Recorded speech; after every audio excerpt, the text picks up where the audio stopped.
All right, we're gonna go ahead and get started. We always will have other members come in along the way, but I want to thank our panelists first of all for participating in our roundtable discussion on opportunities for aviation and public-private partnerships. We have, I think, a really outstanding panel here this morning, and I look forward to hearing from their experience. Our country's extensive aviation system is critical to the movement of people and goods for business and pleasure. This network includes a significant network of airport terminals which have been constructed from a mix of federal funds, bonds, and state and local funding. In 1996, Congress authorized the Federal Aviation Administration to establish a public-private partnership pilot program to encourage the use of private sector financing to upgrade and maintain airports. That occurred during the 6 years that I chaired the Aviation Subcommittee. Since that time, over a dozen airports have looked at the pilot program, but unfortunately just 2 have completed the process and 1 has reverted back to public ownership. Today, 1 airport, the San Juan, Puerto Rico airport, has successfully completed a long-term concessionaire agreement for the private sector to operate and maintain the facility. We look forward to discussing the FAA pilot program with today's panelists to understand why there has been such limited participation. While full concessionaire agreements for airports are rare in this country, airports have partnered with the private sector to renovate and construct terminals. For example, the new Terminal 4 at JFK International was developed, financed, and constructed by a private sector consortium. Airports and airlines have also partnered for terminal projects, in some cases with airlines assuming general contractor responsibilities. We have one of those airlines with us today and look forward to hearing from their perspective. And today we will hear from Mr. Emmett McCann, who is a partner at High Star Capital, Mr. Bob Montgomery, Vice President of Airport Affairs for Southwest Airlines, Mr. Christopher Voice, Senior Managing Director of Macquarie Capital, and Mr. Gil Morgan, co-founder of Propeller Investments. And we certainly appreciate all of you being here, and I'll turn now to the ranking member of the panel, Mr. Capiano, for any statement he wishes to make. I have nothing to say. I'm looking forward to your testimony, and I love these roundtables better than hearings because they actually get a better chance to talk. So I'm looking forward to that discussion. All right. Well, thank you very much, Mr. DeFazio. All right. Well, this is short and sweet and unusual, so everybody's anxious to hear from you. So, Mr. McCann, you may begin. And we try to keep these opening statements to roughly 5 minutes. We're not real strict on that. If you don't worry about it if you run a minute or 2 over, but that's sort of the thought. Unless we start falling asleep. You have to turn on your microphones though, so everybody can hear you. Not we can hear you, but we want everybody in the room also to get a chance to hear what you have to say. Thank you, Mr. Chairman, and appreciate the opportunity to be here with you this morning. As you mentioned, my name is Emmett McCann. I'm a partner at High Star Capital. High Star is a 4th-generation infrastructure investment manager that was founded in 1998. Since our inception, we've invested over $7.5 billion on behalf of our limited partners to fund and grow infrastructure projects and businesses in the transportation, energy, and environmental services sectors.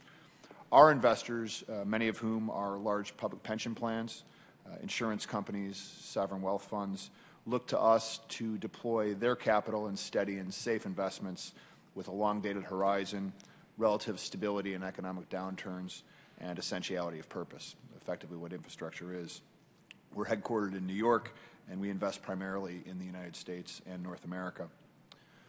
Over the past several years, we've been very active in the public-private partnership, or P3 market. We successfully completed 2 long-term P3s in the maritime port sector in Oakland and Baltimore. And in February of last year, as you mentioned, in San Juan, Puerto Rico, our portfolio company, Aerostar Airport Holdings, closed on the first medium or large hub airport P3 under the FAA's pilot privatization program. This was the first of that size since the legislation was passed in the Clinton administration. Our partnership in Puerto Rico provides us with the opportunity to operate and manage the Luis Munoz Marin International Airport, or SJU, as it's known in the airline industry, for a period of 40 years. For those that aren't familiar with SJU, it's the primary gateway from Puerto Rico to international destinations and the continental U.S. We handle about 8 million passengers a year on over 40 different airlines. As part of our commitment under the P3, we provided a $615 million upfront payment to the Puerto Rico Ports Authority, which allowed them to pay down a significant amount of debt. We also created an ongoing revenue share that's expected to deliver an additional $550 million over the lifetime of the lease. And most importantly, from our perspective, what this does is it creates a long-term alignment of incentives that ensures sustainability of the partnership. That's a very critical underpinning of our investment thesis. From a physical infrastructure perspective, we've committed to invest in substantial capital improvements at the airport, including a massive refurbishment of the terminal, something we call the Capacity Enhancement Plan, roadway improvements, and technological upgrades. All told, we expect to spend $260 million over the next 10 years and approximately $1.4 billion over the life of the concession. That paired with more than $900 million of new tax revenues that we expect to generate for the Commonwealth over the next 40 years. Our estimate is that the PPP will ultimately create more than $2.6 billion in total economic value for the Commonwealth of Puerto Rico. At the same time, the pace of our investment will be a significant job creator in San Juan, as most of these infrastructure P3s are, and that's important in Puerto Rico, where they're currently experiencing double-digit unemployment. Through construction activity, new concessions, route growth, economists estimate that the San Juan PPP will create approximately 15,000 direct and indirect jobs over the first 10 years of the investment. For the traveling public, the San Juan P3 will create a modern, world-class airport that will really serve as the gateway to the Caribbean and Latin America. Since taking over operations at SJU, we've invested heavily in things like fixing broken escalators, upgrading jet bridges, creating new passenger amenities. We're in the process of creating a new consolidated 10-lane security checkpoint, new airline office space, new airline lounges, and enhanced post-security food and beverage offerings. Really, and I don't know how many people have traveled down through San Juan, but whether you talk to passengers, airlines, the government, everyone agrees that SJU was woefully underinvested in over the past several decades. We're fixing that, and the results, I think, are already visible in the airport. Speaking of the airlines, and Mr. Montgomery to my left, I'd be remiss if I did not highlight the effort, partnership, and cooperation we've had with the major carriers in San Juan, led by JetBlue, Southwest, American, United, Delta, all the major airlines. We've really created a working partnership that's based on mutual input, knowledge sharing, and constant feedback. The airlines, at the end of the day, are the lifeblood of the airport, and we can't function unless we have a strong working relationship with them. We're working every day to build that trust and prove to them that is the case around the world. As was mentioned, the private sector can be a strong partner in airport management. At the same time, I want to make the point that we were able to structure the PPP to deliver a significant overall landing fee reduction at a time when American's bankruptcy and dehubbing would have actually caused a significant landing fee increase under the historical residual use agreement. If you think about what would have been paid versus where they're paying now, I think the airlines are quite happy about that. Moreover, we were able to also remove forward volatility in that rate structure via a long-term fixed-price contract that grows at inflation. That's something that our investors place a high degree of value on, and I think increasingly the airlines do. Finally, just to conclude, I'd be remiss if I didn't talk about the hard work of the FAA in making this investment a success.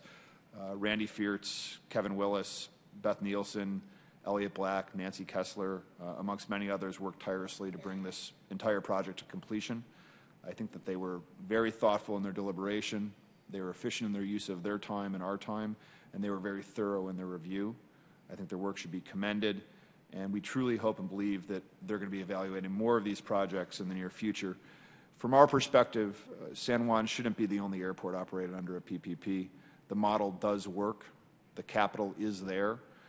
The project can be properly structured to ensure that the government, the airlines, the traveling public are all appropriately protected and that they participate in the upside, which is also important. I think we've proven that already in San Juan, and I hope that the rest of the country can follow our lead. With that, I thank you, and I look forward to your questions. All right, thank you very much. Mr. Montgomery. Mr. Chairman, members of the committee, thank you all for having me here today. I'm Bob Montgomery, Vice President of Airport Affairs for Southwest Airlines. I've been with Southwest for 37 years now, and have been leading our airport development efforts since 1983. Been involved, we're at 96 airports nationwide, and our group chairs the airport affairs committees in most of these cities and deals with all of the lease requirements, all of the business requirements, all of the capital requirements of the 96 largest airports in the country. So we've had quite a bit of experience. I've been involved in every major airport development in the country for about the last 25 years or so, with the exceptions of the other guys' major hubs. So we have a little bit to say. I'd like to couch my comments in kind of two categories. One, the FAA privatization program. And we got experience with this with the city of Chicago as we dealt with them and became really the first major carrier that said that we were open to utilizing the FAA's privatization program. And I will refer to this as privatization because in this instance and in this model, private entities make a payment to a city that a city uses for their own purposes, whether it's funding other infrastructure improvements in the city or funding pensions or for whatever reason, but that money's available for them to use. And this program requires the 60% airline vote, which I view as essential to this kind of privatization. And I would, with the city of Chicago, they came to us early on and asked us if we would be open to privatization. We knew absolutely nothing about it, went back and researched all of the history of what had gone on in Europe, what had gone on in South America and Mexico and various airports around the world, came up with our list of concerns and worked with the city of Chicago to address those. And the deal that we created was basically this, that they would freeze our rates and charges for a period of time, and then they would begin to grow automatically. Rather than be subject to a formula, they would grow automatically by the core rate of inflation over the rest of the time of the concession. To our way of thinking, this lease with the city and the constraints that it brought on the private operator protected us from undue rates, fees, and charges and paying undue capital. That was a success with them. They got very good bids on the first round. They selected the Vancouver group to privatize Midway Airport. And we just had the really bad fortune that it was scheduled to close the day that Lehman Brothers created the latest financial crisis that caused it to fail. They could not get funding in that environment. That whole process was repeated again several years later. The city of Chicago had entered into other privatization agreements that caused the citizens great concerns with parking meters. So Mayor Emanuel decided he had to approach this from rebidding the entire process again rather than reactivating the failed privatization. They didn't get what they believed were substantial bids, and so they terminated the process. Now, I balance that against P3 privatization, which is really private development and operation. We have done that ourselves in the case of Love Field, where Southwest Airlines provided the capital, where we managed the project to build the airport, where we gave that actually back to the city of Dallas to operate. And in that instance, we were able to deliver the project at a much lower cost by by our procurement of construction.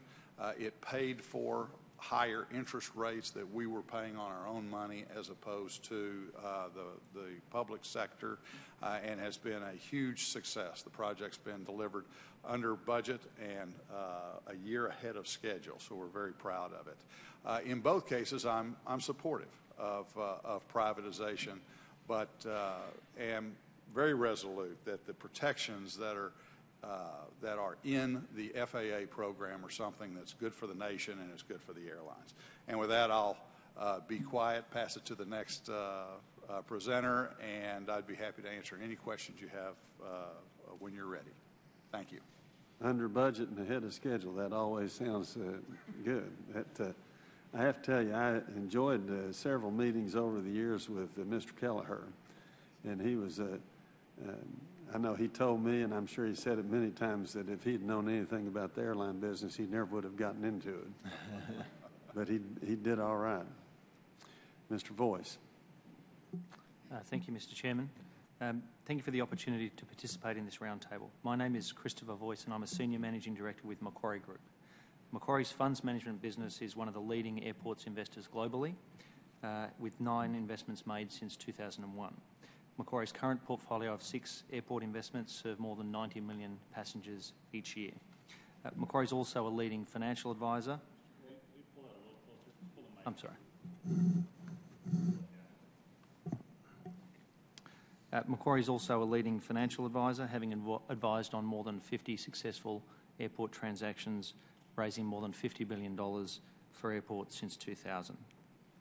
I'd like to share with you our approach to airport management investment and how we believe this benefits the airline customers and passengers we serve and the communities in which we operate. Our approach is built on 5 key tenets. First of all, strong airline relationships. We tend to negotiate agreements with airlines at all of our airports covering investment, pricing and service levels, and this requires a high degree of engagement with our airline customers. We've entered into and renewed multi-year agreements at Sydney, Copenhagen, Brussels and Bristol airports during the course of our ownership. The second tenet is airline marketing. We actively manage and market the airport to existing and new airlines to increase both the number of airlines serving the airport and the number of destinations served. Active marketing increases airline competition, reduces fares and increases passenger choice. As a direct result of these activities, we have seen strong growth in the low-cost carrier segment at Copenhagen, Bristol and Sydney airports, and the emergence of Brussels as a potential Star Alliance hub airport. The third tenet is active commercial management. We've introduced a number of innovative commercial offerings at our airports, including walk-through duty-free, increased retail space, expanded food and beverage offerings, new brands and differentiated car parking services. The additional revenues generated by these activities not only enhance investor returns, but also allow us to invest in future growth by keeping airline charges low and provide additional business and employment opportunities for the local community. For example, our business plan at Midway Airport, the second time around, should that have gone ahead, included an estimated 120 new concessions business on airport, generating 500 full-time jobs in addition to the 48 concessions already operating at Midway. The fourth tenet is operational efficiency. We have a strong focus on cost containment and improved asset utilisation. At Copenhagen and Brussels, for example, airline charges have been maintained in real terms despite more than 800 million euros of investment at each of these airports over the last 5 years. At Brussels, operating costs have been held constant in nominal terms since 2004, despite a 40% increase in passenger numbers. And Bristol is the lowest unit cost airline in the UK, enabling airline charges to have been reduced by 2/3 in real terms since we took ownership in 2001. These efficiencies have been achieved over time and without the need for involuntary redundancies. Our plans again for Midway Airport would have had us commit to maintain employment levels and benefits for existing employees, significantly increase funding for fire and policemen at the airport. The last and the fifth key tenet that we work towards is we invest in the passenger experience and in service quality. We actively set and monitor key performance indicators to improve the customer experience. And the results of these efforts have been independently recognised with many awards, including Best Airport in Northern Europe for Copenhagen Airports and Best UK Airport 2012 for Bristol Airport for the Business Traveller Awards. In our view, private investment and operation can provide significant benefits for all airport stakeholders. Airlines can benefit from reductions in charges through better capital and operating cost control, improved asset utilisation and growth in the markets they serve. Passengers can benefit from improved service, increased airline competition, reduced fares and increased choice. Communities can benefit from increased business activity and employment at the airport and regional growth in business and leisure travel. And governments can benefit from increased efficiency of airport development and financing decisions and the increase in the tax base generated by growth at and around the airport. Thanks again for the opportunity to participate, and I look forward to your questions. All right, thank you very much. Mr. Morgan. Good morning, Mr. Chairman, distinguished members, industry colleagues, ladies and gentlemen. Propeller Airports is pleased to be part of this roundtable policy discussion covering public-private partnerships for airports. I'm happy to share with you some of our real-world experiences that we have had with the FAA's Airport Privatization Pilot Program, as well as P3, and to make a few recommendations.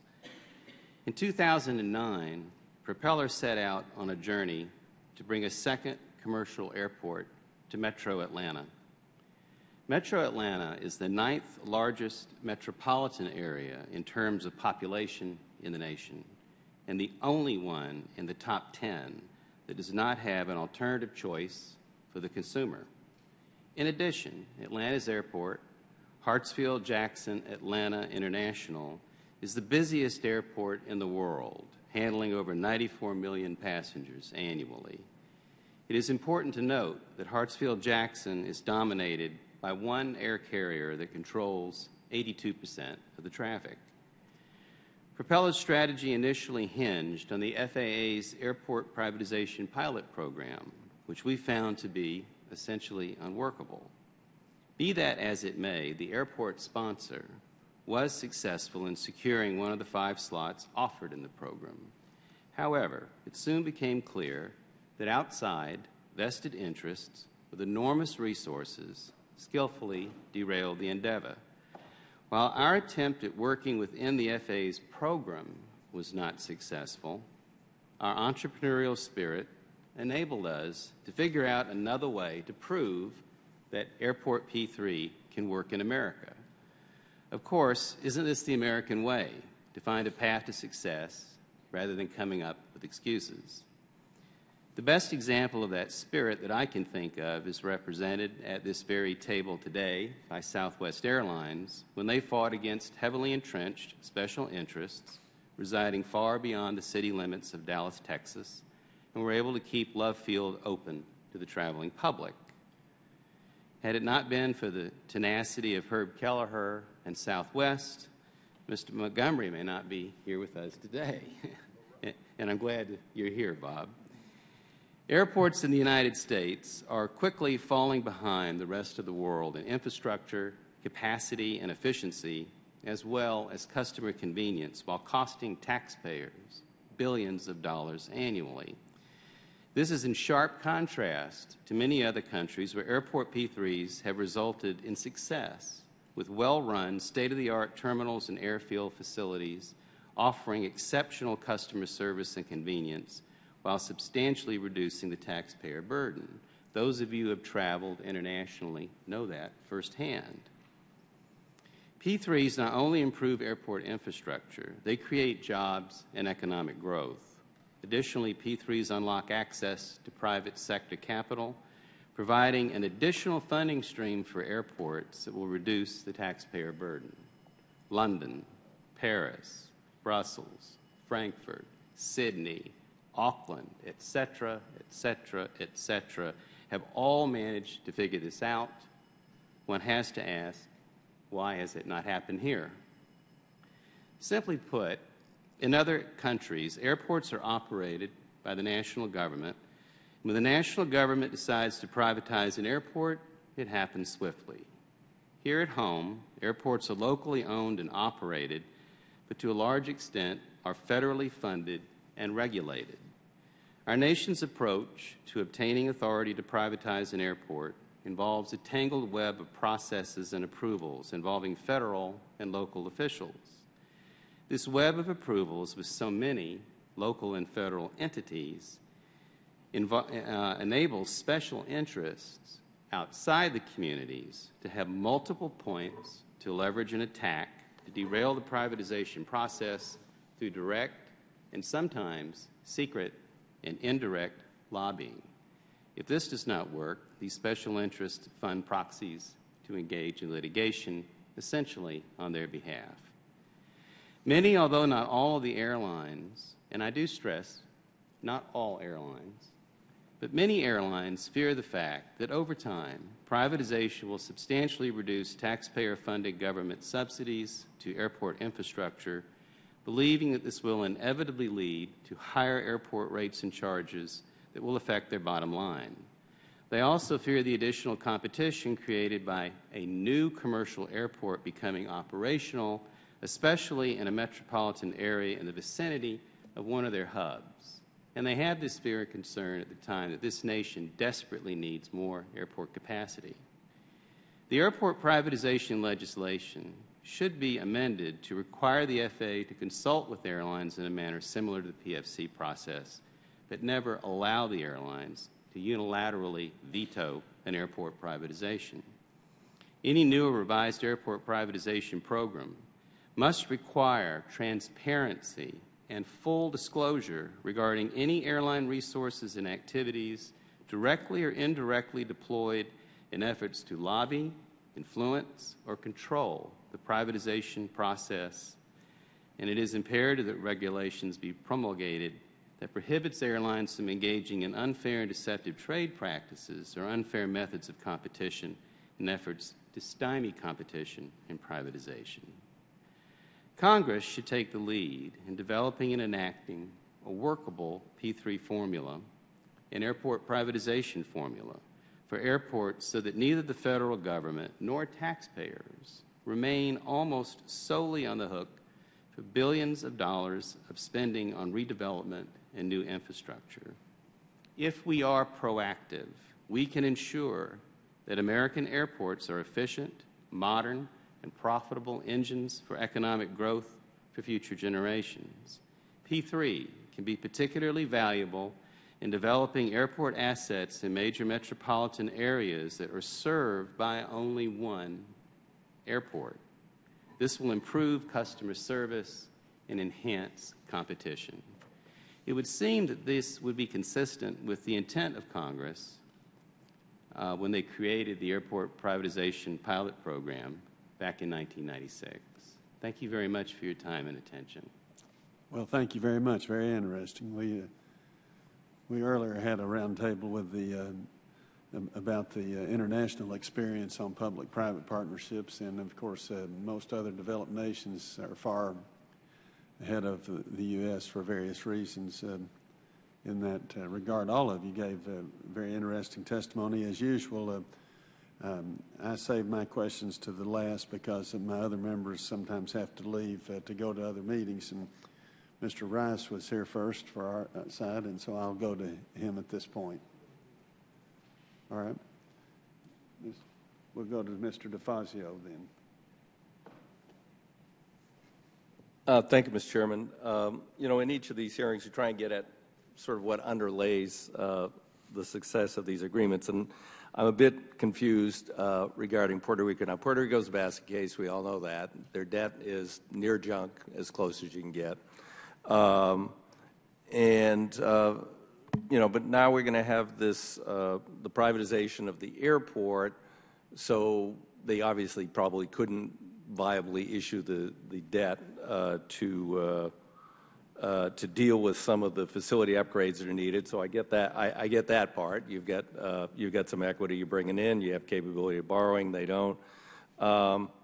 You can have the revenue sharing, but I guess the thing is, and I'm trying to look through some things here that I think the staff should have looked at but didn't in comments on the proposal.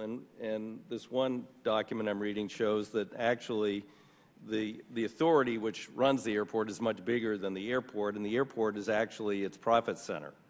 Granted, they have been disinvesting in it, but it is their profit center. And now if Puerto Rico moves that off, then obviously with the non-compete clauses and other things, the regional airports are toast because they've been subsidized by the larger airports. So I'm trying to get you've got to have a return on capital. Where's the income going to come from that they have not been garnering, or is it just that this income that they were making is now going to be shifted to you, but at least it'll be used to leverage some debt which they couldn't issue? All good questions. So let me break it down to a couple points. On the first part, where does our sort of profit come from? Because obviously we do have to have a return for our investors. A lot of that comes from just increased efficiency in the airport.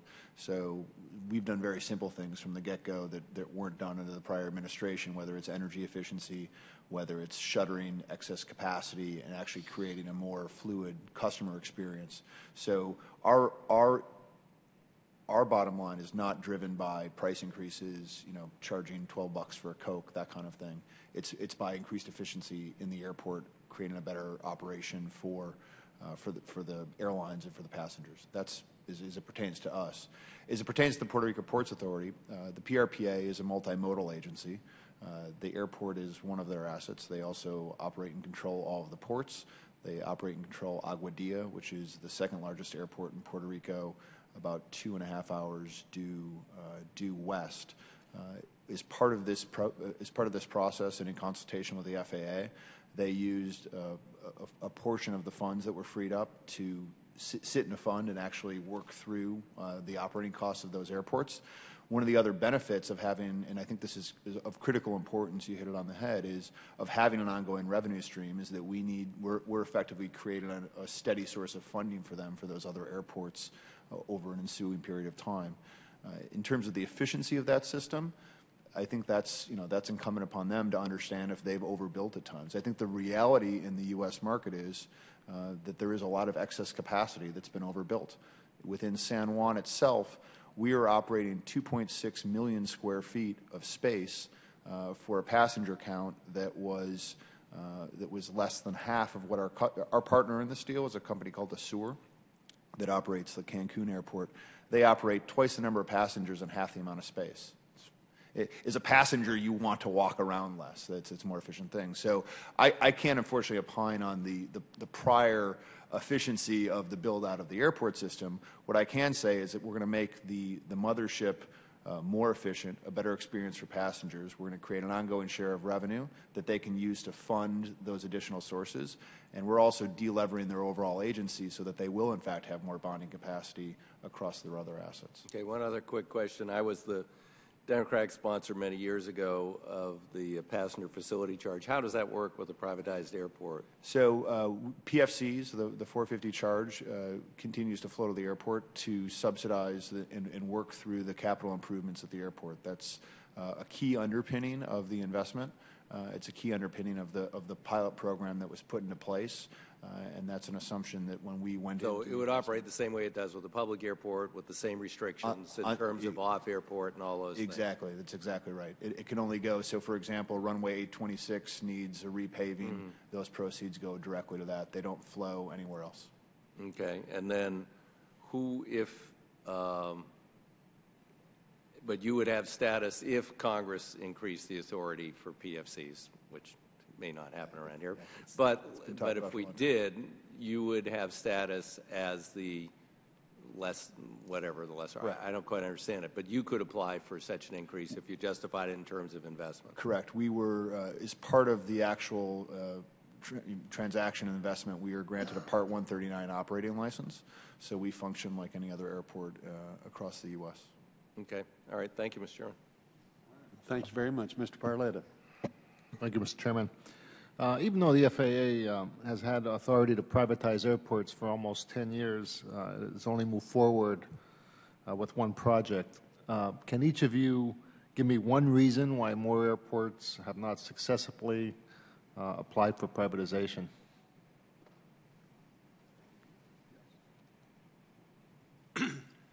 Bob Montgomery with Southwest. I would say need is the primary reason. Most of the airports in this country, of course, the 96 that we serve, have extremely high credit ratings, and we like that. We have put in rates and charges and leases that guarantee that they have a great credit rating. So they operate very efficiently. The market determines how much traffic they get. So really the thing that P3 brings to the table is being able to deliver improvements at a lesser cost or more efficiently. And many of the cities just don't see that as a primary need. Gil Morgan with Propeller Airports.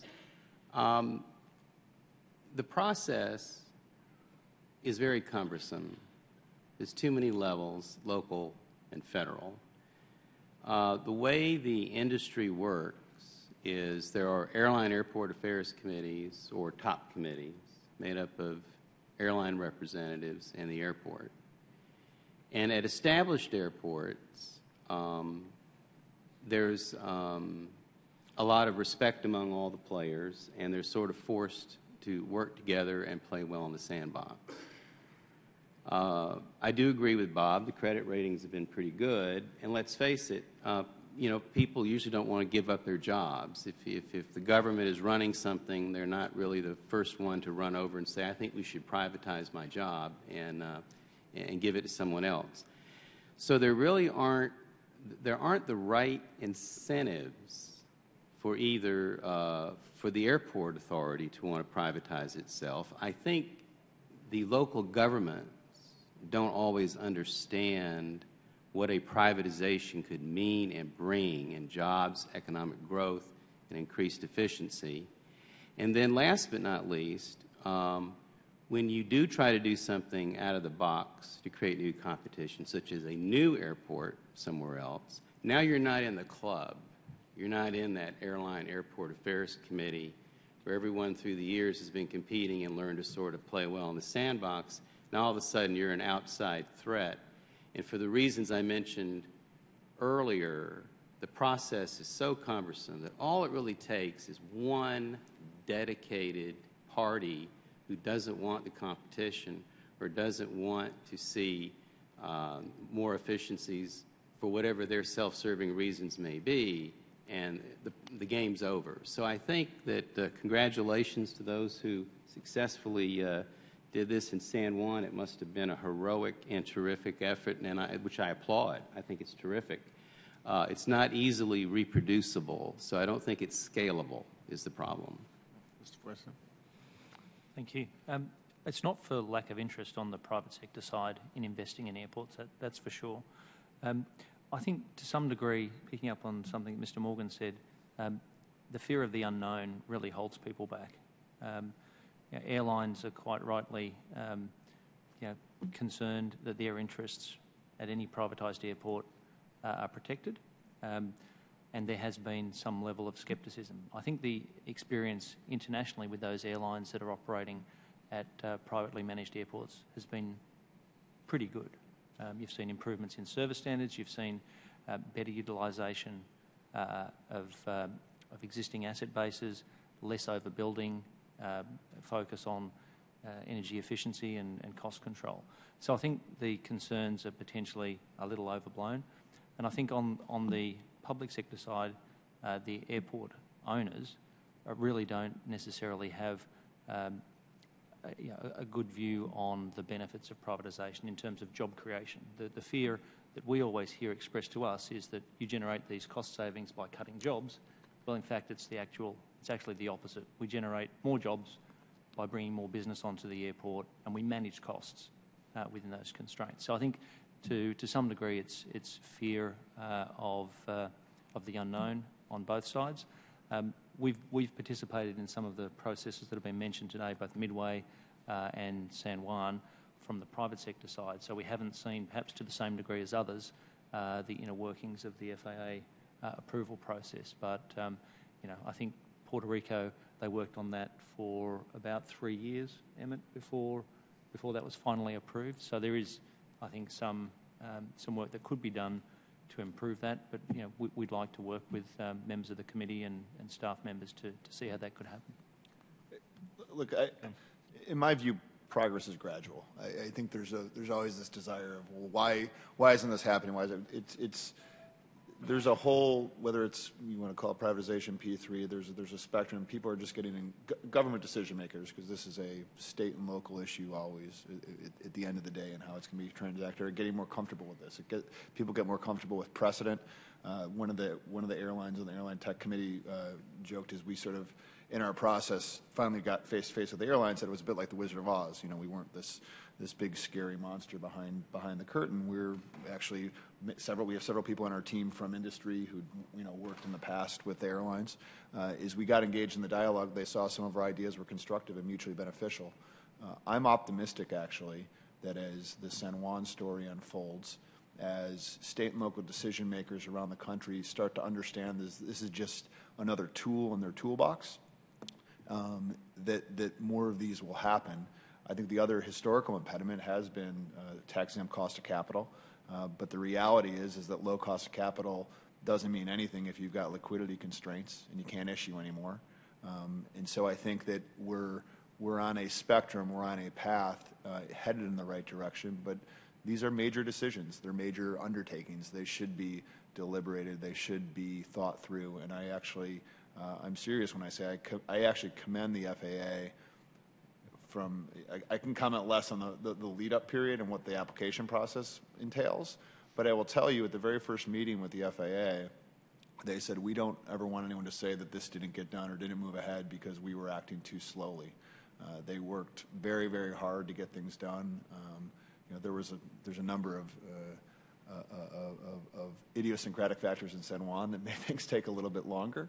But at the end of the day, I think the FAA really focused and got things done on a good timeline. Thank you. Thank you, Mr. Chairman. All right, thank you very much. Mr. Larson. Excellent.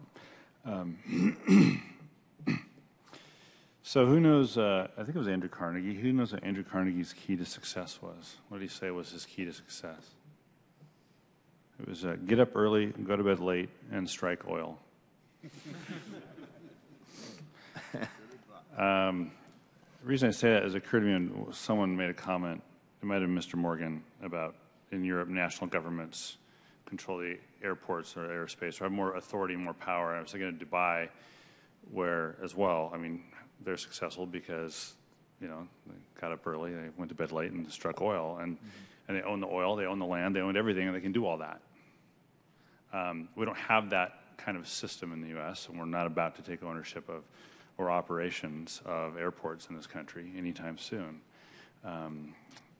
So I don't think we ought to be looking to that model necessarily. I think Mr. McCann's point at the end here about privatization in response to Mr. Barletta's question is a good one, and about the circumstances under which you would do what level of privatization. Not privatization for its own sake, because it's good or bad or it's indifferent, or because government workers don't want to give up their jobs. I got to tell you, as many times I hear that argument, I can give you a million arguments about how many private companies come to my door and all of our doors asking for taxpayer money as well. So it kind of cuts both ways. I want things to be operating efficiently, and I'd be most curious to hear from you all in the U.S. system.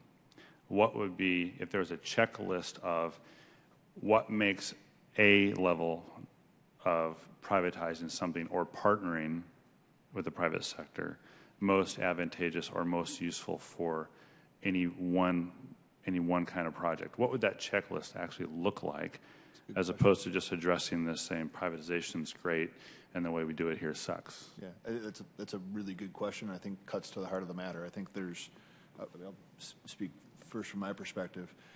I think you can break it down in a couple buckets. One is where there's a funding constraint. So if you need new infrastructure, you need to build a new airport, you need to make massive improvements to your existing facility, but you just don't have the money to do it, or there's a coming regulation, a coming change that you need to get it done in time for, that your procurement rules won't allow you to do. So I think that's one bucket you can put it in. I think the other is, look, in some places the airport represents a huge source of value. It's owned by a municipality, and the ability to unlock that value and create economic velocity throughout the rest of your jurisdiction by investing more dollars is another way another reason to do it. You may have a perfectly well-run airport that has a lot of value locked inside of it, but you have infrastructure constraints on getting people to that airport. You don't have the rail facility, the roads are bad, whatever it might be, and you don't have the dollars elsewhere in your organization to unlock that value. It's something we do in our businesses all the time. We're reinvesting proceeds to drive growth. So that's I think another bucket where the airport might be, maybe the private sector couldn't do it much better. There's some phenomenal airport operators out there. But if the municipality that owns that feels like they can redirect those proceeds to invest, not to spend, I think a real problem is where you're effectively burning the couch to heat the house. You don't want to be in that situation, and that's a fundamental issue with P3s in some areas. You have to have sound fiscal policy behind it. And then I think the third bucket I'd put it in is where you've just had a woefully underserved, undermanaged, underoperated airport.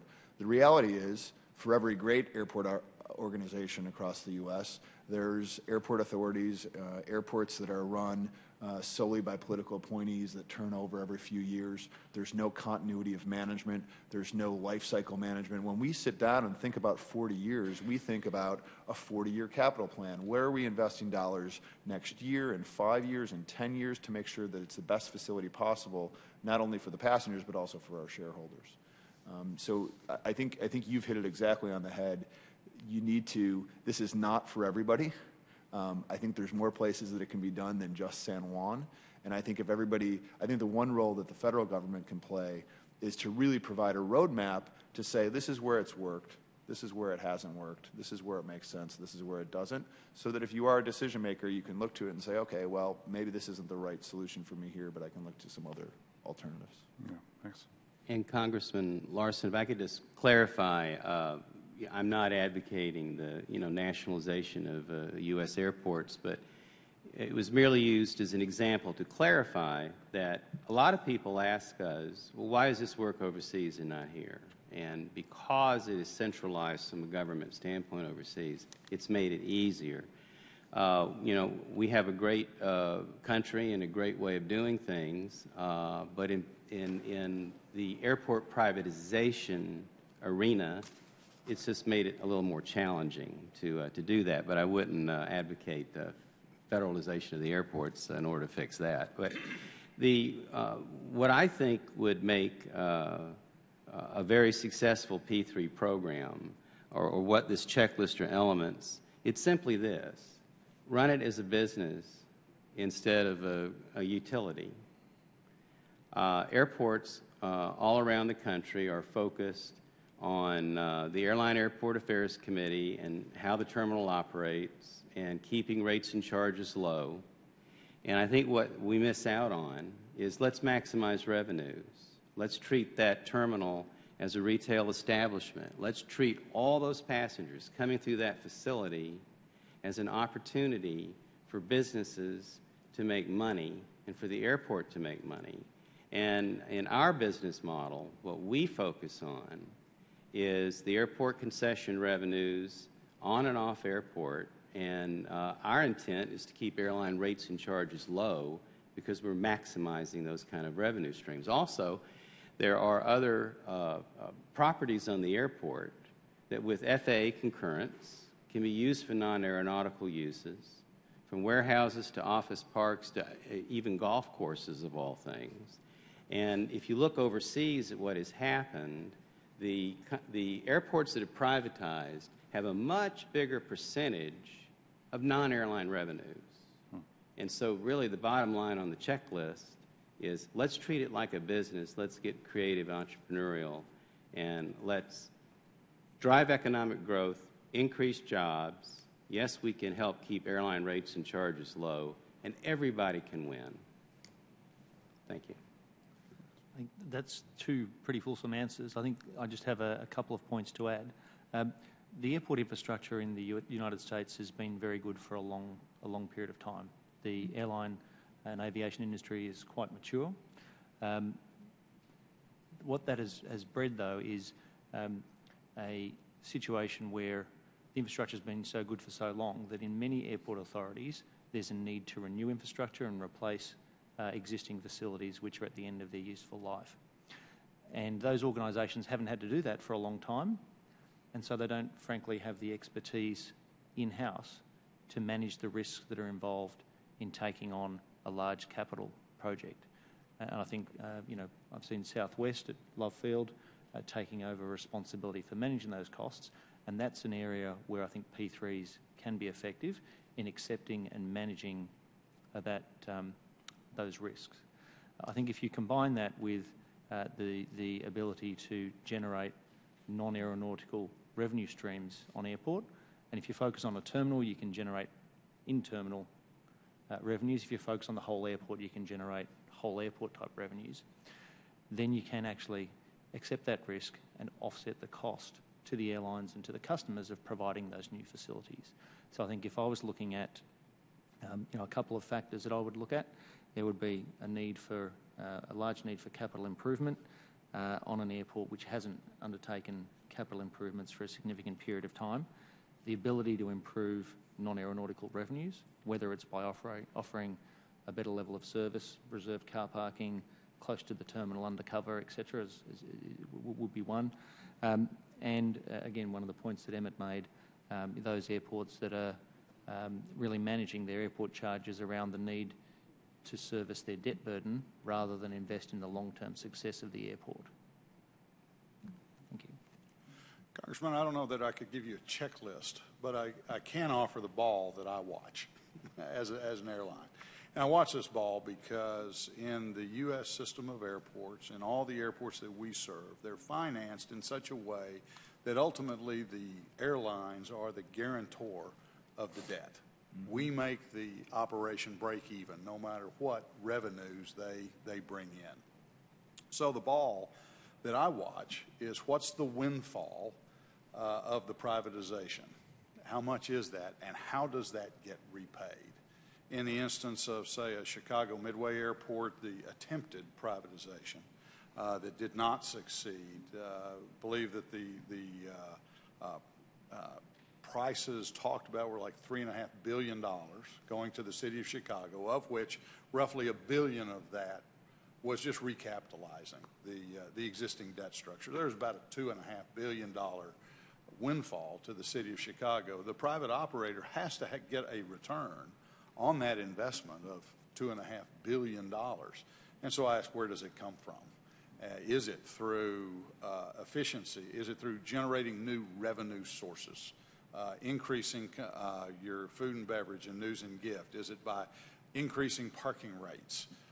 Is it by creating new lines of business, operating hangars or building and developing hangars that might be operated at a profit?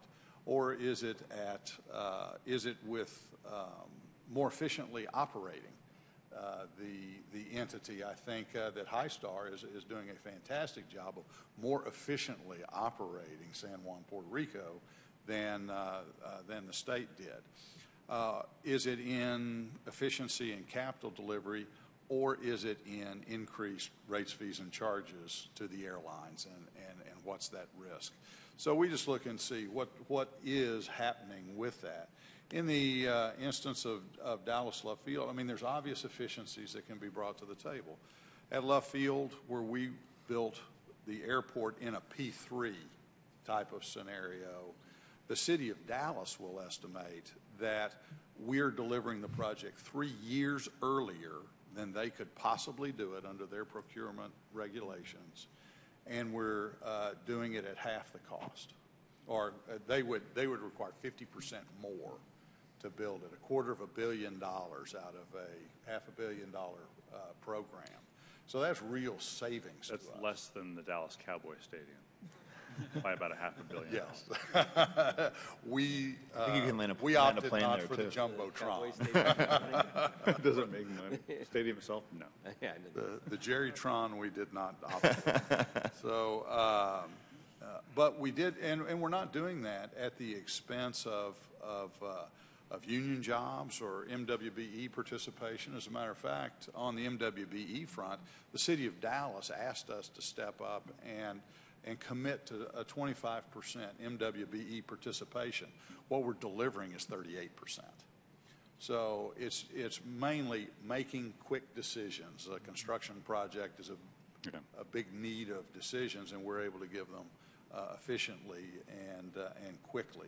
So, but in an overall privatization, where significant funds are being transferred to the airport owner, and those are going to have to be repaid, I would say we just have to look at what is that windfall and how is it going to be repaid. From my standpoint, I want to ensure that it's not through just simply increasing my rates.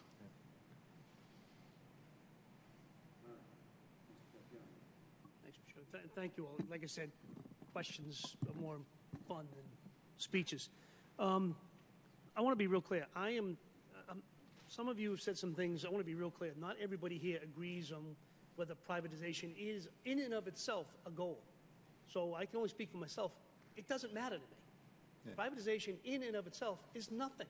And I'm not sure, but I may well be the only person at this panel who has actually taken a public thing and privatized it because it worked. So I'm not for or against privatization. I am for efficiency. I am for providing taxpayers the services that they deserve.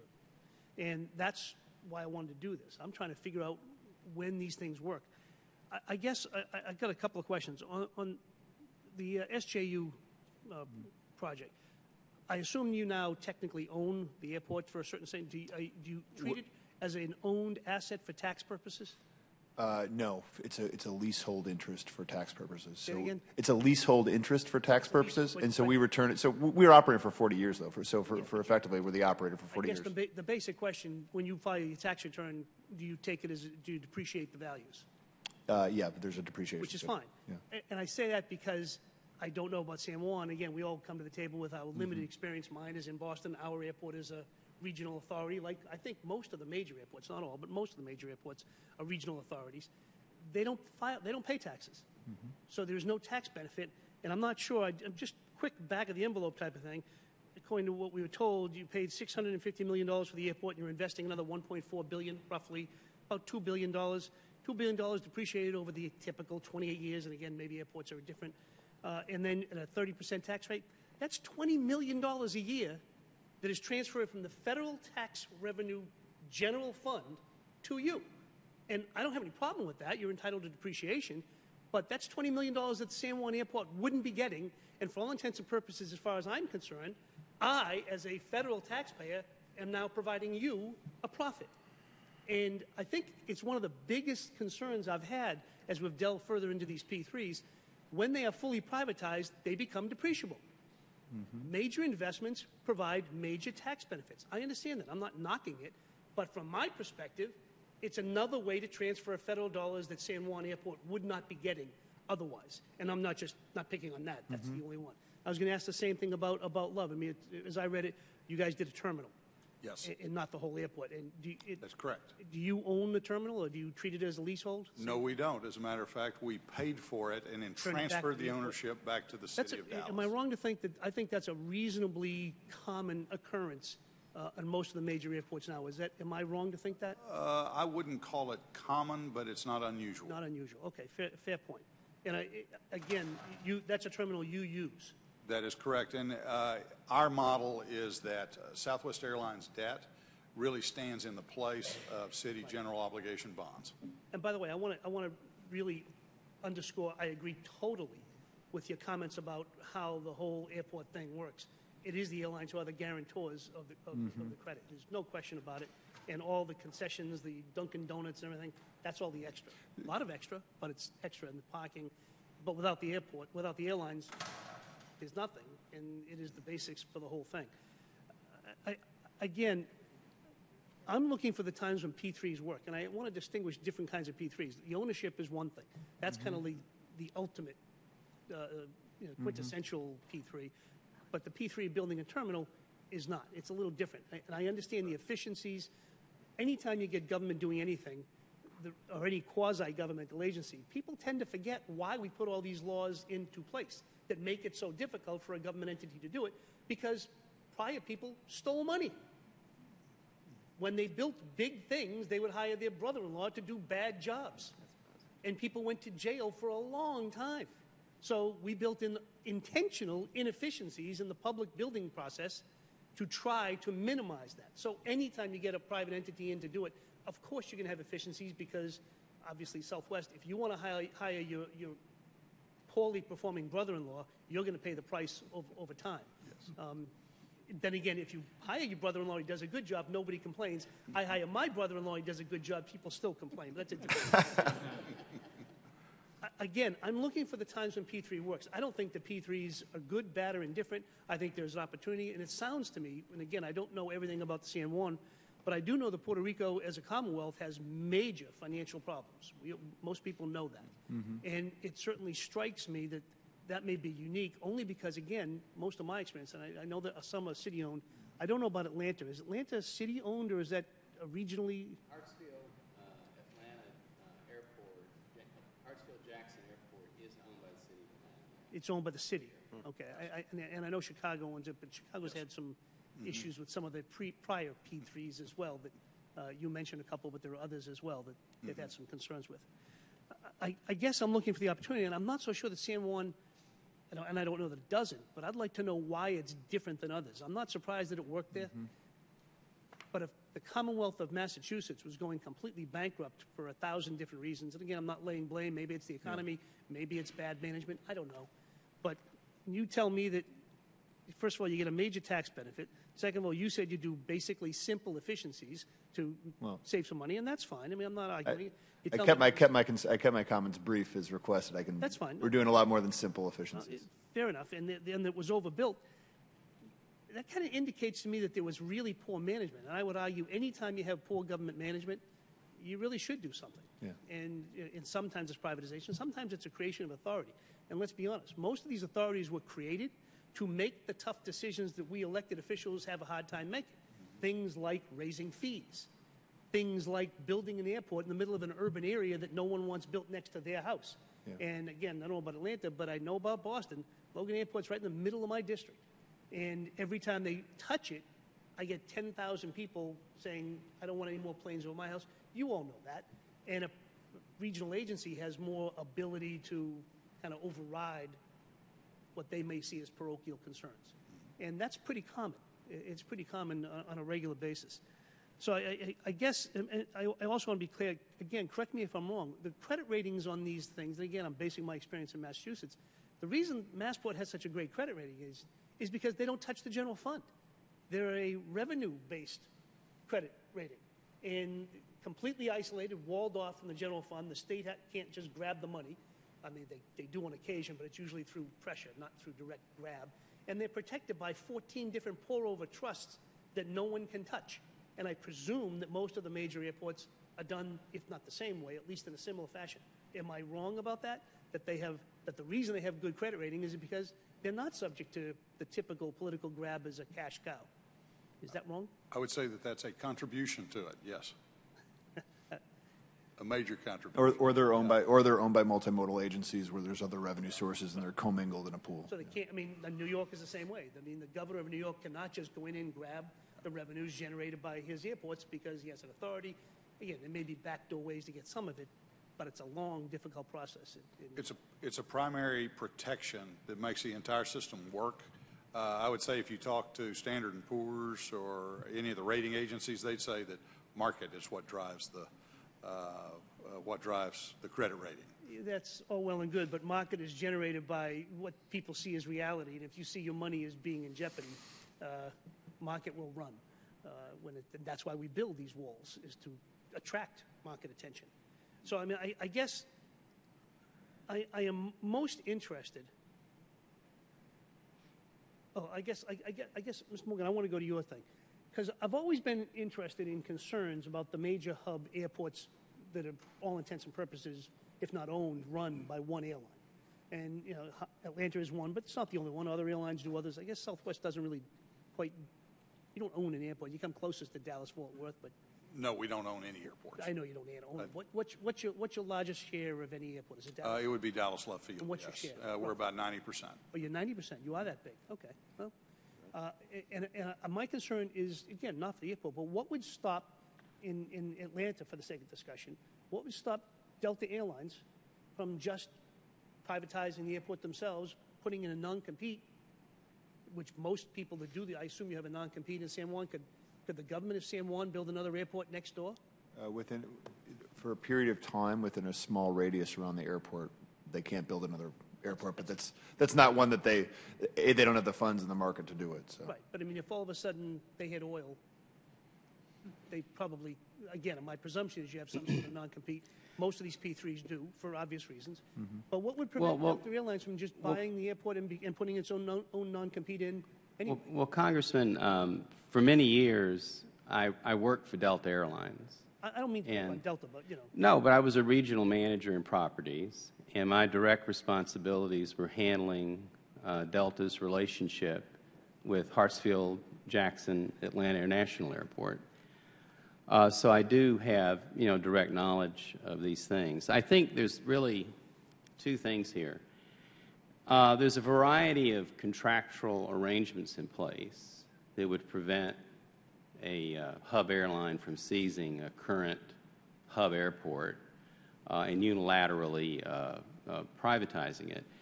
I think the bigger issue, though, is how overly protective hub airlines get when entrepreneurial competitive forces emerge in the scene. For instance, it's quite interesting to us that when we have an agreement with Paulding County Airport Authority for a second Atlanta air carrier airport, that mysteriously all of a sudden a lot of lawsuits are filed by law firms who have traditionally been outside counsel and have direct ties to the hub carrier.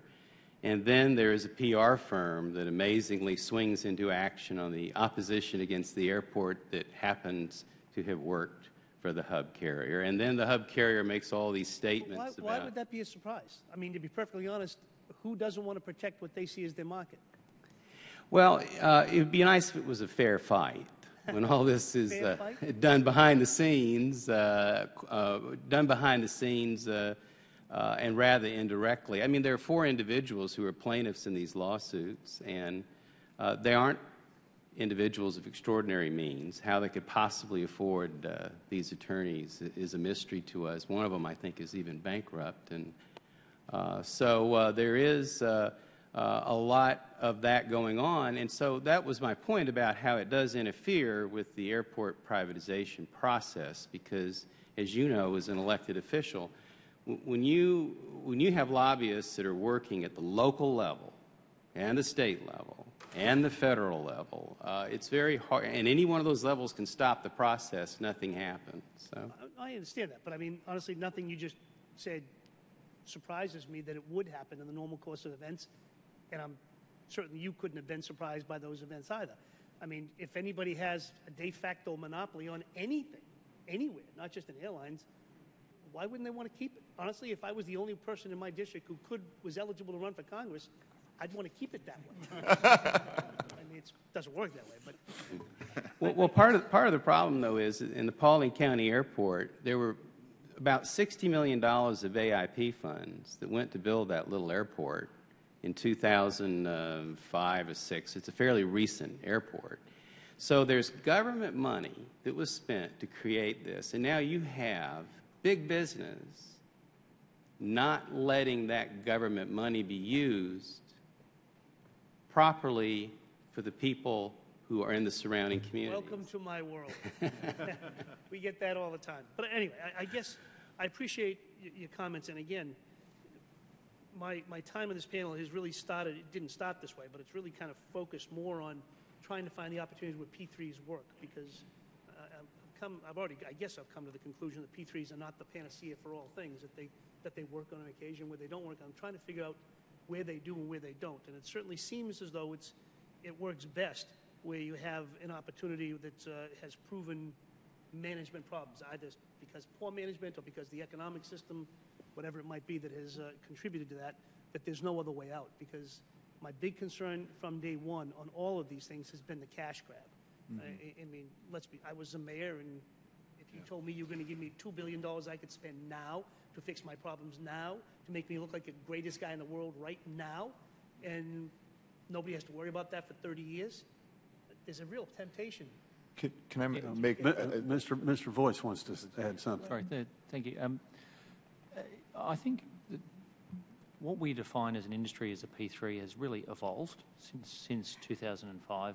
We were involved in the long-term leases of the Chicago Skyway and the Indiana Toll Road and bid on Midway Airport Mark I. And they were very, very long-term agreements where the city or the state was seeking to monetise the value of the asset for that long period of time. I think if you look at what constitutes a transportation P3 today, it's all about risk transfer. Risk transfer in terms of construction, risk transfer in terms of revenue risk. And those states which are now using P3s, and they've expanded remarkably. You've got Texas using P3s in the transport space, Virginia, Florida, Indiana, Ohio, Nevada, California, all looking at transportation P3s. They're looking at it with a very clear mind, with very clear objectives in mind around how they can responsibly represent their stakeholders by doing more with less, whether that's less government outlay on construction, whether it's assisting businesses like the business that Bob represents in growing by reducing charges, and so on. So where I think the P3s have been successful is where there is a clear view on what risks the government is trying to manage and whether or not those risks or opportunities can be better taken care of in the private sector. We've had a hard time, at least I've had a hard time, having people clarify where the risk is. I mean, there may be a risk in building a waste management plant. There may or may not be a risk in building an airport. There's not much risk in building a road. And it seems as though, and we've had the public people who have done these things come and testify to us that they did it because there was no other money around, because we're not funding the Highway Trust Fund. And if they publicly stated that if we would fully fund the Highway Trust Fund, they wouldn't have used these systems, so that there was no risk. The risk was they didn't have any money. And the risk was if they didn't do it this way, they weren't going to do it, which that's understandable, but that's not risk in the traditional sense of the word. That's, I want it now, and I'll do anything I need to get it now. And I understand that. But to a certain extent, that puts it back on Congress not doing our job funding these things appropriately. In this case, I haven't heard that. Nobody has said the AIP or something else is not fully funded and that we're not funding our airports sufficiently. I mean, you could always argue that, always more, but I haven't heard that from many people. And so therefore the question is, what's the risk? And what's the cost of taxpayers for that risk? And so far, most of these things, I won't get into Chicago. I didn't know you guys were involved in Chicago one. We'll leave that one alone for the moment because that's a different issue. People still haven't answered my financial questions on that one because they don't want to. I understand that. Well, Congressman, if I could for a minute, if I understand, I think where you're going with this when you said risk, in an airport, for example, in the airport privatization program, if you have a new runway that ultimately is going to be built, under that program, the AIP funds are capped at 75% instead of in the 90s. So I think the point, when you mention risk, the privatization would over time, significantly reduce the burden on the taxpayer to fund those facilities. And I do understand what you're saying about a company taking depreciation. But when we think about it, let's say a company has $100 million in a terminal instead of $100 million of AIP funds that the federal government had to come up with through the tax office, through the ticket tax. So that $100 million, instead of coming from the government, comes from a private company. So it's reduced what the taxpayer had to put into it. And over time, that private company is taking over many, many years at the marginal tax rate they're paying, and that's assuming they're profitable, and they're not always profitable. They will get something back. So I think that when you tumble the numbers, it really does say that airport privatization and P3 are the way to go for reducing the burden on the taxpayer. First of all, I've been having trouble getting numbers on many things. The numbers Welcome to the club on that. I agree. It's hard sometimes. And the numbers I have seen do not support what you just said. They support it in certain circumstances. Yes, I agree. And again, San Juan sounds like it might be one of them for other reasons. And there are other places it does seem to support it, but not in every case. In most cases, the numbers pretty much are washed, with the sole exception of the efficiencies brought in by private construction, which, again, part of the problem with P3s is the definition of the term. You know, P3s are one thing when you own it and lease management and all that. That's a whole different thing when you're really just talking about, you know, a design build type of situation, which really just cuts it up, which cuts out all the problems we have. Those are different, and honestly, in many levels, I look at them as a different type of a P3. Those bring in efficiencies from the private sector that are easy to get, to be perfectly honest. But over the time, I have not seen those numbers that justify this, with the exception of certain circumstances, tunnels, things like that. But in general, especially when it comes to roads, I'm not saying they're not there, but when I ask for numbers from people that own toll roads and I can't get them, that kind of answers my question in and of itself. Is that, why are you not telling me the numbers? And if you're not telling me the numbers, it's because you're making a lot of money and you don't want me to know about it, which is okay. I do think, I think I understand what you're saying about toll roads. If I may suggest, if we could take the time later to look at the numbers on, it's not just efficiencies on costs or construction, but it is the revenue maximization. And when you look at what the privatized airport, I'm talking airports, not toll I'd love roads. to see those numbers. When you look at, and the number, Congressman, I just recommend that your staff pull for you, is look at the airport financials of those privatized airports overseas and find out what is the percentage of the total revenues that come from non-airline charges. And that will show you what they're doing to maximize retail and to maximize property on the airport. And I would submit that despite a great airport system, I've known Tom Kenton for many years, which I'm sure you know Tom when he was at Massport, and what a great man. But despite the many good people in the business, their focus isn't on maximizing business revenues that are non-aeronautical. And I would submit that that is the silver bullet on why P3 and airport privatization can be good. Thank you. Let's let Mrs. Norton. Ms. Norton, do you have any questions? All right, go ahead, Mr. Montgomery. I was just wanting to add one comment. I am in full agreement that just the monetization of an existing asset is something that we should be very, very careful about. A long time ago, I started calling that not privatization, but prioritization, because they're just trying to take the value of an existing public asset. And I think that the hurdles to prioritization or to privatization of an existing asset like that ought to be very high. And just as we're all attempting to define our terms and what is the privatization all about, it would be helpful to develop those levels of privatization of which there is more or less public concern. I think in the case of many of the areas where, say, Propeller Investments is trying to develop an airport that does not exist, that does not have commercial service at all, and a city wants to try to create that. There's great risk in trying to develop that from a city standpoint, and therefore the hurdles for a privatization or a P3 effort might be lower. There are other airports with existing assets that are just going to be privately operated for one reason or another, either because they need to be reconstructed, the infrastructure's poor, or maybe the airport owner has problems and is not operating it efficiently. Perhaps there could be a middle ground and less. But I think that we would agree with you that it's not good or bad of its own existence. It all depends on the situation, and usually that situation for an existing asset goes back to management. Just one additional point that I wanted to highlight, something we implemented in San Juan. We actually also implemented it in a similar port P3 we did in Baltimore, is we think it's absolutely critical to move away from the single lump sum upfront payment to an incumbent governor, mayor, whoever it might be.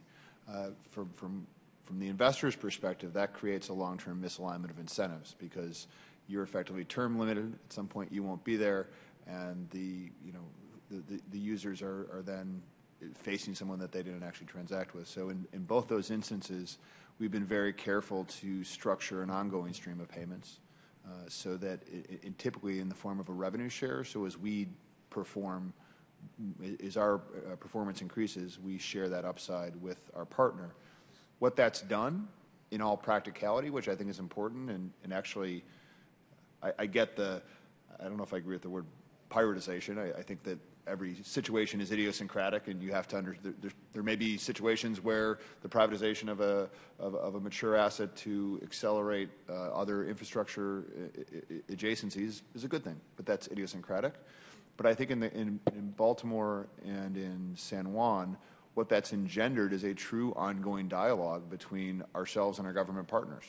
I was on the phone with Jim White at the Maryland Port Administration this morning. I talk to him constantly. Our managers in Baltimore, I know I'm going into a different mode of transportation here, are out calling on new customers with our management team all the time. That's facilitated because we're both sharing on the upside. There is an actual incentive to perform, and I think that moving forward is something that's critically important in other structures where it might make sense. And I agree with the overall sentiment that this is not a panacea. Well, thank you, Mr. Capiano. You said you want to move away from the upfront lump sum payment, but you paid $650 million upfront in San Juan. Yeah. Going back to that, what was the condition of the airport financially when you came in there? Did you see I remember several years ago hearing the story of Embraer, and they took a government-run airline and that was losing money, and almost immediately became profitable when they privatized it. And was the San Juan airport financially, was it in bad shape? Was it losing money, or what was you saw an opportunity there? What caused you to believe that was such an opportunity? Two points, and just to back up. Sure. To clarify. Sure. In this particular instance, the government needed an upfront payment to fix a debt problem. I think what we advocate is some sort of balance between the two, but we certainly would entertain situations where it's all ongoing too. But I just want to clarify that point. In terms of the financial situation, to be honest, because it was a multimodal agency, they hadn't really broken out standalone P&Ls, profit and loss statements for each system. It was very hard to ascertain that. What we did know is that they were chronically underspending on maintenance, chronically underspending on CapEx. There were years when they didn't even apply for their AIP grants, even though they were available to them. So it was frankly more of an intuitive touch and feel than we knew. I walked around the airport with my partner who runs 9 airports in Mexico, and they said, we know, we do this every day. We own an airport in London, a percentage of an airport in London, and it was very clear just from walking and being around the airport that there was a lot you could do to improve it. And your agreement, or at least the information we have, it says that you have plans to spend $1.4 billion over the next 10 years. Is that locked in, or is that how's that determined?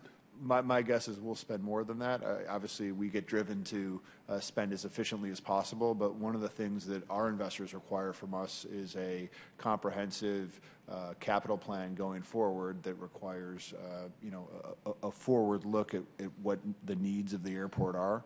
I think that's probably a conservative estimate. We're spending more than that already on a run rate basis. And how long will it take you to start seeing a profit on your investment?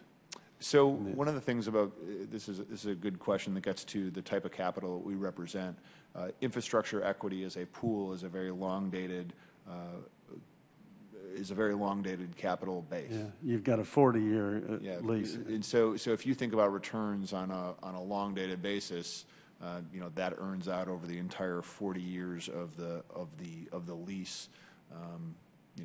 Whether High Star is there for all 40 years or not, that'll be a function of the time in terms of our fund. But when you think about it from a long-term perspective, you literally build a 40-year financial model, and you're forecasting all the way out to the end of that time period. All right, Mr. Montgomery, you started to say something a minute ago. Well, what on the 500 was it $519 million that you spent on Love Field, or that's what our memo says? 519 was the original budget. We'll bring it in at about 501, 502. And what was I didn't understand. What was the 38%? You said 38% of payment to the city, or? Oh, no. What was that? They asked us to commit to 25% of that total project of hiring minority firms. Oh, And the MWBE program that the city of Dallas has, and what we've actually delivered is 38%. and what, you have 90% of the planes now at Love Field? That's correct. Is that, We have 16 gates of 20 gates, all right, but we're flying larger aircraft in it all. We have 90% of the traffic. all right. Yes, go ahead, Ms. Norton. I'm sorry, I was in No, another hearing I missed because it's intriguing. What I'm trying to come to grips with is the airlines who get into the business of design, build, contract. Perhaps you can, as I understand it, Southwest Hub is here in the Baltimore region, is it? Where's Southwest Hub? Well, our headquarters is based in Dallas, Texas. Oh, Our that's it. largest All right. operation is Chicago Midway. Second largest is Baltimore Washington Airport. What I'm trying to figure out, and whether this is going to be something of a trend, I look at Detroit, where there was a real, I mean, yours is characterized as major renovations, but in Detroit, they were the contractor, they were the developer. Wayne County retains ownership rights, but that's about all. This is pretty much private operation now. What makes an airline? Airlines are in a lot of trouble. What makes an airline go into the business, in the airport business, in today's, economy? I think that our analysis of it is real simple. We're going to pay anyway. We choose to pay less. So if the city does it, they're going to pass those costs on to us.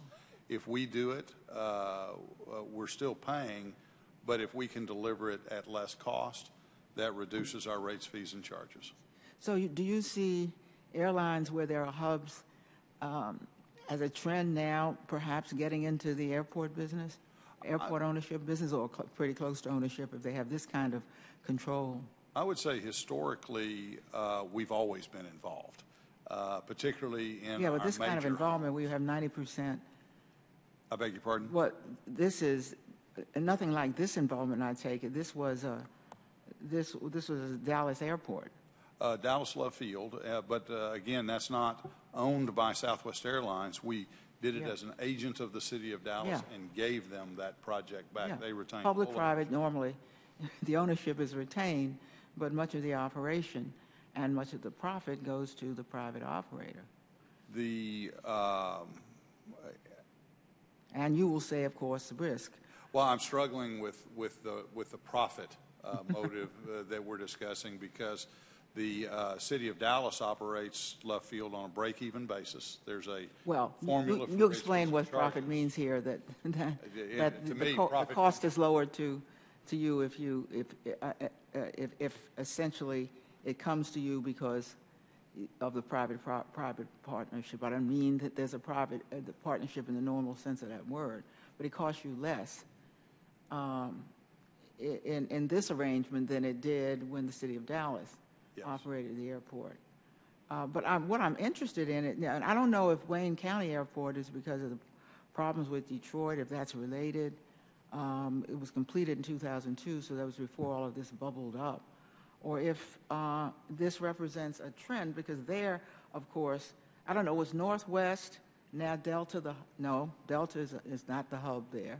No, So well, it's Northwest, and it's now Delta, yes, Yeah. as they merged with Northwest.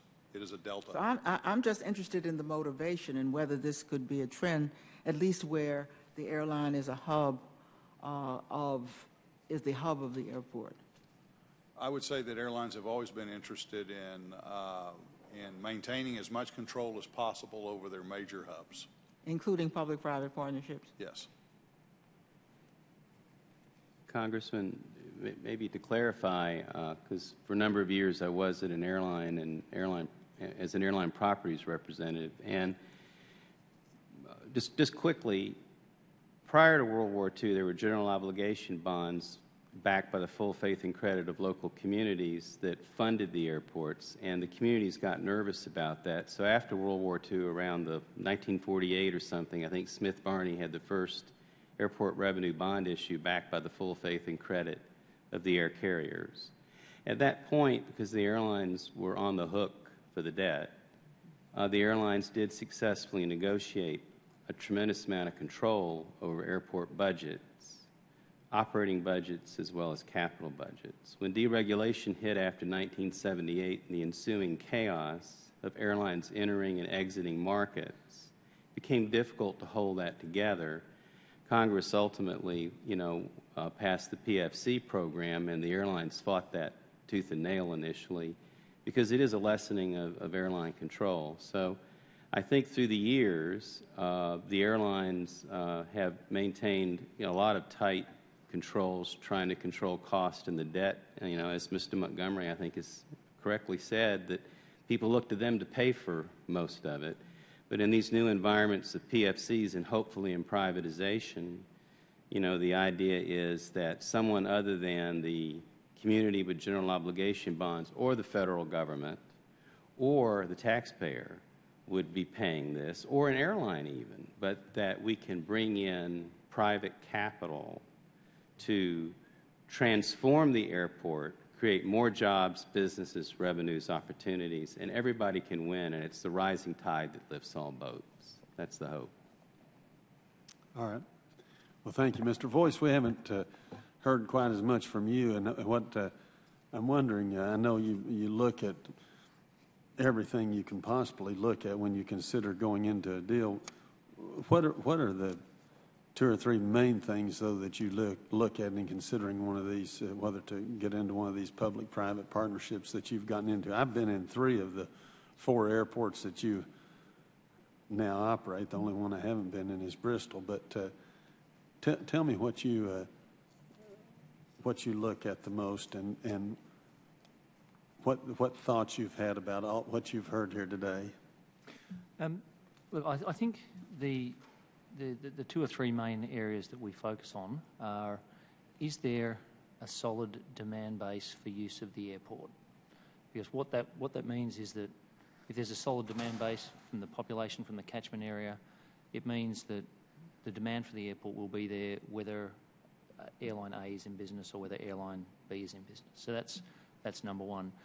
The second factor is really, what is the long-term regulatory environment look like? And by that, what we want to do is want to be able to work within an environment where we're able to provide value to our customers, our airline customers, through managing the airport appropriately and helping them keep their costs down, and also provide additional services to passengers and the travelling public.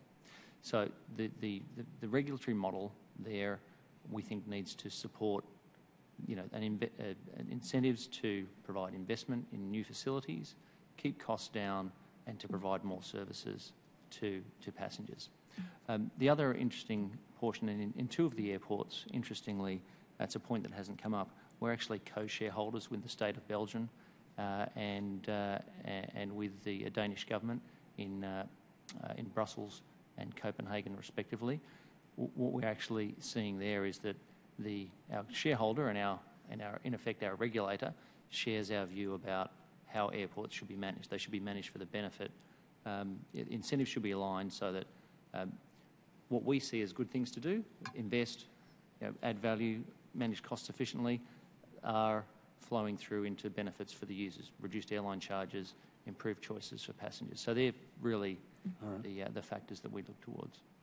Let me ask you this. I'm sure that you have studied all these other agreements that have been entered into in this area, or most of them. Based on what you know and what you've heard about the San Juan deal, do you think that was a good deal or not too good a deal? Or What's good about it and what's weak about it? I think Emmett overpaid by about that much. We competed against We, you. Oh, you did? We were the underbidder on that airport, so we actually thought it was a good deal. If you kind of Why did you lose it? You didn't offer quite as much money? Or? Paid more money. Yeah, that's what I was guessing. So if you look at how the way that P3s and particularly privatisation, airport privatisation has evolved over the last few years. Initially, Midway Airport, it was a 99-year concession, very large upfront payment, appropriate protections for a period of time for the airlines. If you compare that with Puerto Rico, it's a much shorter term agreement. So the airport will revert back to the government, within a much shorter period of time. There was less of a reliance upon an upfront payment and more alignment of interest with all of the stakeholders. So the Puerto Rico and the private operator are very aligned. Similarly, there was an airline use agreement that ensured that the airline's interests were protected and that they were rewarded for putting more passengers through the airport by a reduction in the per passenger cost of using the airport. So I think when you have these long-term, not too long-term agreements, which align the interests of all of the parties, you can get very effective outcomes for travellers and for airlines. And so, perhaps in the early phase of the development of this market, there have been some missteps, but I think if we build around the Puerto Rico model, shorter-term agreements, appropriate protections for airlines, and aligned incentive for all of the parties in the longer term, you can actually see real benefits. And the opportunity at Puerto Rico was literally to transform the operation of the airport and the airport itself. We're very envious that Emmett's taking advantage of that opportunity rather than us. All right. It's always nice to hear from your competitors. What? It's always nice to hear from your competitors. Yeah. Mr. Morgan. Friendly competition is great. Yeah. Right? You said, how many others competed for the San Juan? Just the two of you, or were there several? There was, I think there was 8 or 9 people who responded to the RFQ, and these processes cost a lot of money that you're just at risk for. So as they progress, people tend to fall away. But at the Did end, you all offer the most upfront money? Yes. I think the process is, on Puerto Rico, I think there was 7 or 8. And the way the government whittles down the field is, are you going to be a good partner? Right? And that's the first culling of the field down from 8 to a more manageable number of bidders who do detailed due diligence. And then once the government has decided to bring you into that process, you are effectively seen as a potentially good partner, and then it becomes a price competition.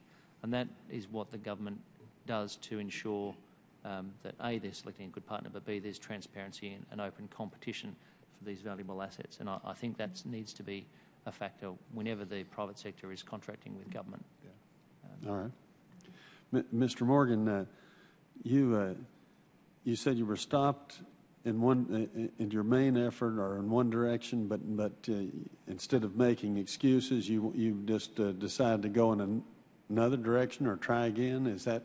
That's correct. And what are you doing differently now that you weren't doing before? Well, the first time was through the traditional airport privatization pilot program and all that means, which all of you are quite familiar with. Second time was just a P3 approach where it's a ground lease at the airport. Airport sponsors still in control and in charge of the airport. We have a ground lease to develop properties for aeronautical and non-aeronautical uses, and the intent is to maximize the revenues, the employment and benefit to the community through that. And also in the terminal, the intent is to maximize concession revenues inside and outside of that terminal and to attract air carriers with low rates and charges in order to build the market. So it's more of a traditional P3 approach. What is the status of the lawsuit or lawsuits that were filed? Well, there are about 4 lawsuits going on. One was challenging the process itself. By the way, the county and the airport authority have been winning all the lawsuits, so none of them appear to me at least, to be anything other than frivolous, but that's my opinion. But one was challenging the process. Well, the process was done in public hearings, so there was nothing to challenge there. Secondly, it was the bonds that were issued on certain airfield developments. The bonds, the sale of the bonds initially were stopped because of the lawsuit, so there was some intergovernmental transfers of funds that had to proceed.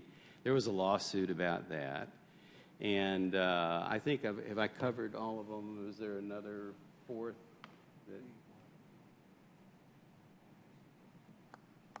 Oh yes, and there was some suits brought against airport authority members, but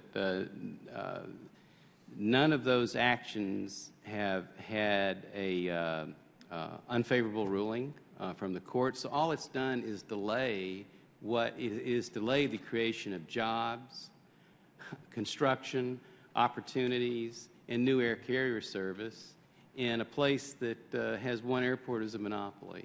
So when did you start working? When did you start working on this? Well, we started in 2009. 2009 in Atlanta. Yeah. And how close are you? Do you think now? Are you? Well, we're really successful. We have agreements signed with the county, Paulding County. It's the Paulding Northwest Atlanta Airport, which we have branded as Silver Comet Field. And the terminal is built. The airfield improvements are just about finished.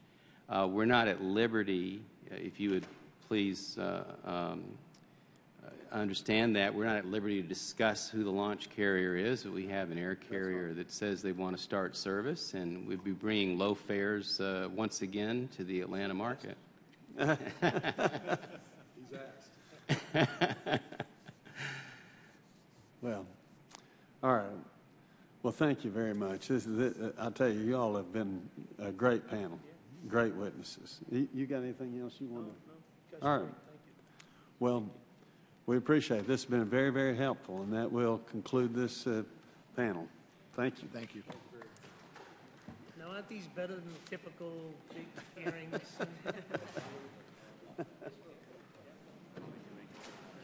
Thank you. Thank you very much. Oh, okay. Thank you. Thank you. Thank you.